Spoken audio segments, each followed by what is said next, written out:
Hello everyone, it's Laurie from Cook Scrap Craft, and today I've got the reveal for the September theme over at Challenge Yourself. This is a challenge blog that is all about getting a photo of you, or multiple photos of you, somewhere on your scrapbook layouts. And the theme for September is balance. So how do you find balance in your life, or how can you interpret that theme onto a scrapbook layout that incorporates a photo of you? So I decided to take this theme and talk about work-life balance. I had some photos from one from April, one from May, and one from June, and I printed them out on my Canon IV mini printer. And so they are 2x3 size, and they're also self-adhesive, which I love. And these photos are just telling the story of my last day in the office before they closed it, and how I have transitioned to working from home, which obviously helps a lot with the whole work-life balance thing. And when I sat down and thought about the pieces that I wanted to use to help tell this story, I chose to start with embellishments from A Simple Stories. I think it was the Hello Today collection. I had a bunch of leftover embellishments, but no papers. So I went through my big stack of paper from my Paper Issues warehouse box that I got back in July, and I went through to find papers that kind of matched the colors of the Simple Stories collection. And so now I'm ready to kind of place things on the page and start figuring out the kind of design that I want for this layout. Now, originally I think that's Amy Tangerine paper. I had originally pulled that because I liked the bright green on the other side. And then as I was going through all the papers and kind of looking at the embellishments, I thought, you know what, that bright green is just too bright. And I need stuff that has a little bit more color. The things that I pulled were a tad too solidy, and I didn't like that. So I went with the other side of the Amy Tangerine paper. And then that solid paper, I can't remember who that's from. I'm trying to look here in the video, but it's just a solid sheet of paper, no pattern, and I'm going to use that to mat all of my photos. I am not cutting the photo mats with my Fiskars paper trimmer. I'm cutting by hand, so the edges are not going to be even, and I'm okay with that. But that's what Chamel does, and so I'm trying to be a little more, I guess, go with the flowy like her when it comes to cutting these small mats, especially because you sometimes cut more paper than you need. And I do like having the leftover paper, like larger pieces of the leftover paper, so that I can use them for something else, as opposed to having a bunch of smaller leftover pieces if you were to use the paper cutter. So anyway, that's one of the reasons why I do like kind of freehanding when you're cutting paper mats.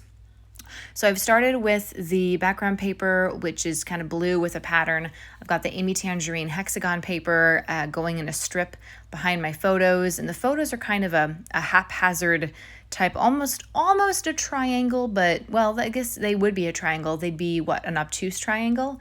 I was trying to do something I was thinking of like balance and a balance beam, and how one side had the work section, and then the other side maybe had the working from home, and how things are moving, so that the home things are kind of up above, and the working in the office picture was down below. That's kind of what I was thinking. And then I thought if I used a more solid color as the background, I definitely would have gone through my paper strips, my branding paper strips that I save, and I could have used those to do something to represent like a seesaw. But I wasn't really thinking of that at the time, and I really wanted to use these pattern papers in this collection, so I went forward with this. But definitely that's something you can think about if you've got a collection of paper strips that you want to use up. That could be a way to represent balance on your layout, as doing something sort of like a seesaw or a balance beam, or the weights and balances thing. I don't know what it's called. I hope you understand what I'm saying, but you could do something like that. So it's a sort of a visual representation of balance to go along with your story or something. Or maybe your story doesn't even have anything to do with balance, but you just have a visual representation or maybe things are all balanced on the page, so you have equal photos on one side as on the other side, or everything is a perfect balance or mirror image. You could do something like that. So those are just some ideas to get you started. If you want to see what the rest of the design team created, you can go to the Challenge Yourself blog, which is down below, and you're going to see everybody's creations there and find out more information about how to enter and what the prize is for this month. So you can see I did add another piece of pattern paper going behind the Amy Tangerine hexagon paper. It's sort of like a blue with sort of a white lacy thing. I just felt like it needed something else. It needed a little bit more to fill out the page. And then I moved those Sunday, Monday, Tuesday, Wednesday tabs up to the top.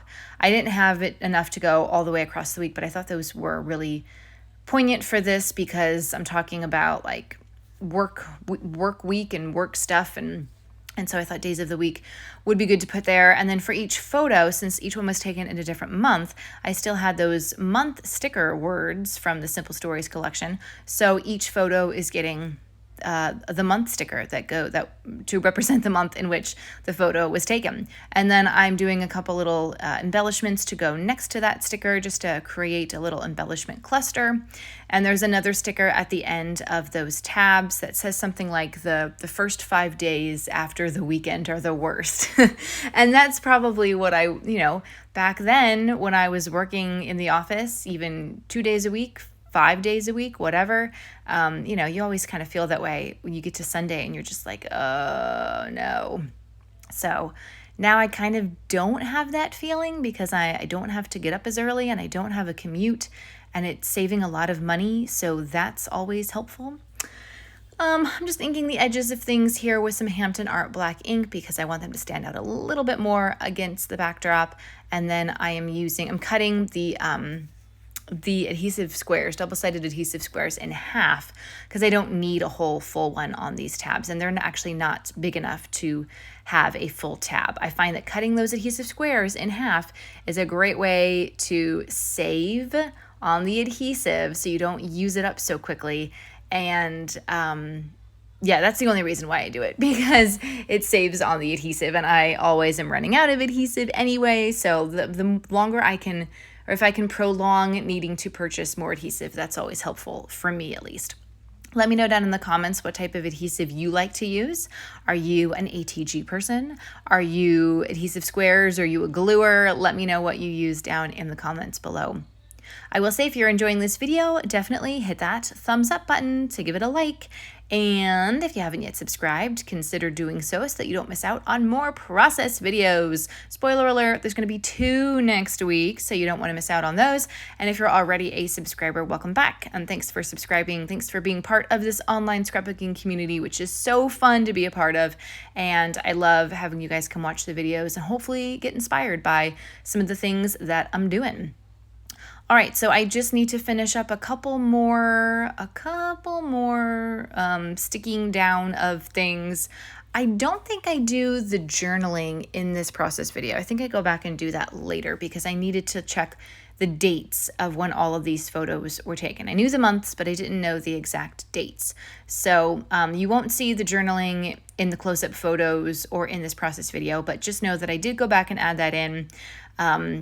Once again, I add a little bit of mixed media at the end here. And I should have done the journaling before the mixed media, but you know what?